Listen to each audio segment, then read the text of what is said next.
Now, looking at one of the key ideas in economics that again will follow you throughout the whole course, it's demand. And there's this funny cartoon that I found just by Googling the word demand on the internet. It's quite humorous. So we need to look at the factors that determine demand. We need to be able to represent this on a diagram where we've got price and quantity as our axes, and we need to look at the causes of shifts in the demand curve.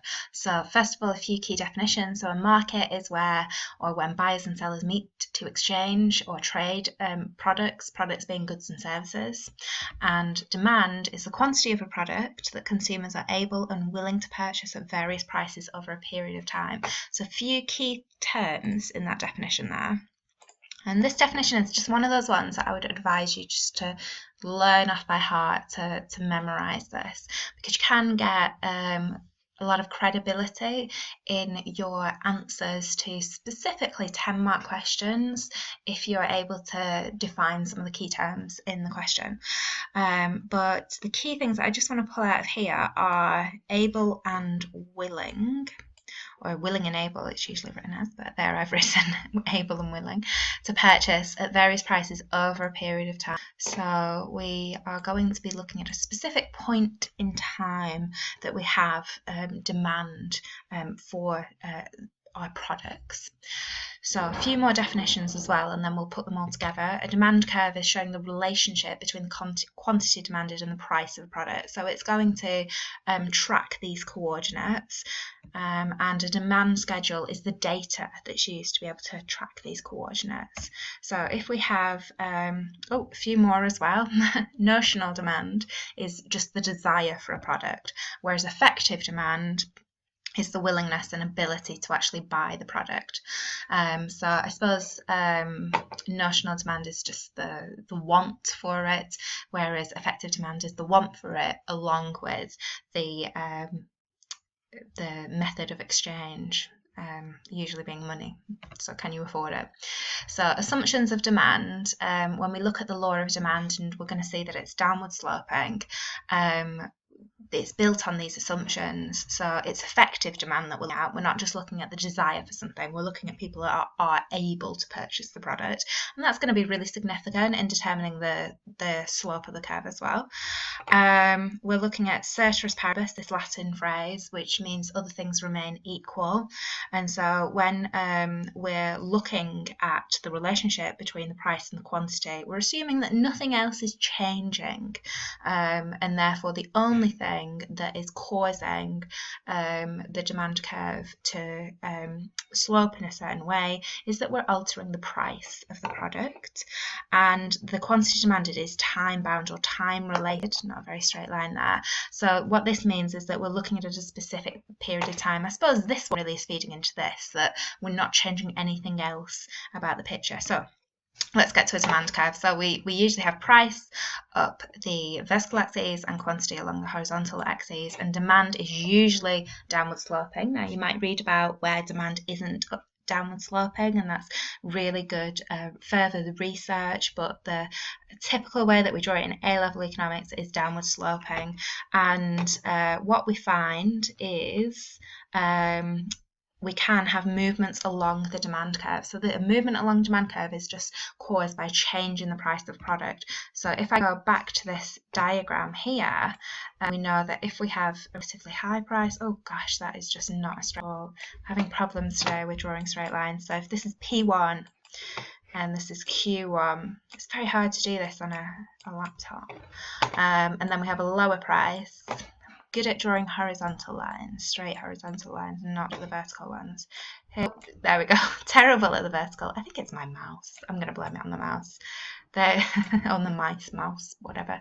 That's the second quantity. So we can see that if we charge a high, we have relatively small amounts of quantity demanded. If we charge a lower price, we have a higher amount of quantity demanded. And the things that are determining this We usually look at the income and the substitution effect. So if we have a high price, we know many people are going to be able to afford this, or fewer people are going to be able to afford it compared to whether we had a lower price. And also, so that's the income effect and the substitution effect. And this, by the way, this is going into quite a lot of detail as well, but it's just explaining why we've got this downward sloping demand curve. The substitution effect means that if we've got a high price, people are going to be looking at for similar products that they could maybe purchase instead because they have cheaper prices. So if we're looking at here, this is the demand for holidays to Spain. If they've got very high prices, people might look for similar things. So I know Portugal is a completely different country, completely different culture, completely different language, but we might think that they've got a similar climate, and if that's the prime motivation for people going on holiday, if Spanish holidays are very expensive, they might think, right, well, actually I'll look at a holiday to Portugal because that's a close substitute, and I'll put my demand into that type of product. So it's the income and the substitution effect that means that demand is downward sloping. But remember, D for demand, D for downwards. And that's one of the most common mistakes in an exam that I see. Not because students don't realise that demand's downward sloping, I think they do realise it is, but they just, I don't know, in the heat of the moment, they have a panic and they label their curves the wrong way around. So make sure demand is downward sloping. So we've got that. A movement along a demand curve is a response to a change in the price of a product. I'll give you a little preview of what's coming up in the next episode. This is actually supply that's shifting, that's caused that movement there. So it's supply shifting outwards that caused that one. So you're going to see that later. So whenever we get a shift in supply, it causes a movement along the demand curve.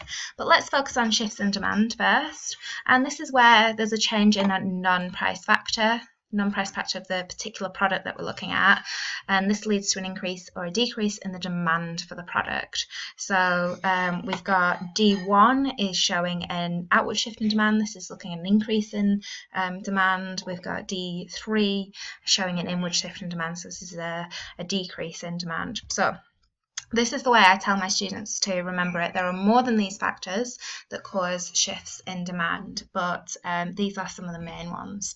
So we've got population size, we've got advertising, complement price, something that's in joint demand, income, does depend upon whether we're inferior good, we'll go over that in a second, forecasts, expectations, interest rates, substitutes price, so that's what we call competing demand, tastes and fashion, and season/weather. So you can see that I've made an acronym, pacifists, and we're going to see when we do supply that we get the word pirates. So I thought these were not exact opposites of each other. One of my students said you could get a pacifist pirate, but I said that it was probably unlikely that pirates were pacifists. So we've got the opposites of here, these two, showing pacifists for demand. So first of all, let's look at a shift outwards of demand, an increase in demand. So if we have an increase in the population size, this makes sense. There'll be more people that want to purchase this product. An increase in advertising makes it more desirable, or it should do. That's the aim of it. A fall in a complements price, because it is joint demand, that means that the total price of those purchasing those two products together will have decreased. So we have an outward shift in demand.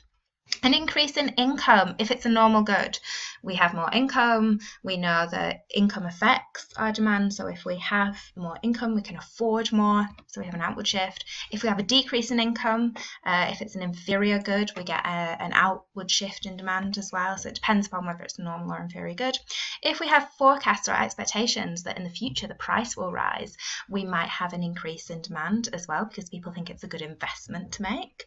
If we have a fall in interest rates, this is from macroeconomics, we know that people have more income because they might be paying, if they've got a mortgage, they're paying lower mortgage payments as long as they've got a variable rate mortgage, and it's easier to borrow money as well, and there's less incentive to save that money, that income that they earn. If there's an increase in a substitutes price as well, competing demand, people might switch from the substitute to buying this product, so that's kind of the substitution effect. If there's a favourable change in taste and fashions, maybe, you know, altered by advertising, or maybe it's more to do with kind of a celebrity story, a very popular celebrity has been using the product and that causes an increase in demand, or maybe there's been a news story that this product is very good for your health, that would cause an increase in demand. or maybe a favourable change in seasons and weather. Now, you do have to think about the type of product it is. So if this is a product such as iced lollies, and there's very warm weather in the UK this summer, then we'd see an increase in demand. If this is snow boots and we have a very cold, snowy winter, then we'd see an increase in demand. So you have to, match the type of season to the product with that one. So the other way around, and I'm just going to switch them: decrease in population size, decrease advertising, a rise in a complements price, because that will increase the price of purchasing both the products, a decrease in income if it's a normal good, or an increase in income for an inferior good. Forecast expectations, maybe that the price would fall. We may see less demand because people are maybe delaying their purchasing decisions until the future, when the prices, maybe they're thinking that they're going to be cheaper. A rise in interest rates, people have less disposable income to spend, less income to spend, higher mortgage payments, higher repayments on loans, larger costs of borrowing, more incentive to save. Those are all more macro reasons. A decrease in a substitute's price, people maybe switch from this product to the substitutes. Unfavourable changes in taste and fashion, maybe a negative news story in the papers, and an unfavourable change in seasons and winter. So if we have a very cold summer, ice lollies demand might decrease. If we have an unseasonably warm winter, as we've just really had, we might see that there's not so much demand for snow boots.